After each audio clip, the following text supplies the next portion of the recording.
Ukrayna xalqının qələbəsi postsovet ölkələrində, o cümlədən Azərbaycanda müsbət nəticələrə gətirib çıxaracaq. Bunu Kanal 12 açıqlamasında Müsavat Partiyasının başqanı İsa Qəmbər deyib. O bildirib ki, Ukrayna hakimiyyətinin yersiz inadkarlığı ucbatından hadisələr qanlı xarakter alıb.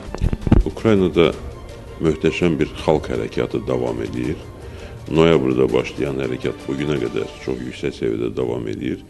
Təəssüf ki, hakimiyyətin yersiz inadkarlığı nəticəsində hadisələr qanlı xarakter aldı və fərqli məlumatlara görə 100-ə qədər insan həyatını itirib, təəssüf ki, bu hadisələrdə. Amma Ukrayna xalqı öz mövqeyini bir daha, iradəsini bir daha nümayiş etdirdi və Ukrayna xalqının Avropaya inteqrasiya etmək istəməsi aydın şəkildə göründü. Məsələnin tragikomik bir cəhəti də son günlər ortaya çıxdı ki, Ukrayna xalqının Avropaya inteqrasiyasına mane olmağa çalışan Yanukoviç hakimiyyəti, bu hakimiyyətin yüksək vəzifəli şəxsləri, bu hakimiyyətin ali üzvləri, nümayəndələrin ali üzvləri üzdə Moskvaya meyilli olsalar da, ölkəni tərk edib qaçmaq məcburiyyətində qalanda Avropa ölkələrinə qaçmağa başladılar.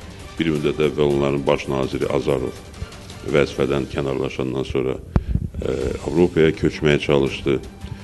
Dünənki məlumatlar da onu göstərdi ki, ölkəni tərk edən xeyli məmurlar, yüksək mövqe tutan şəxslər var. Onlar da hamısı demək olar ki, Avropaya qaçmaqdadılar.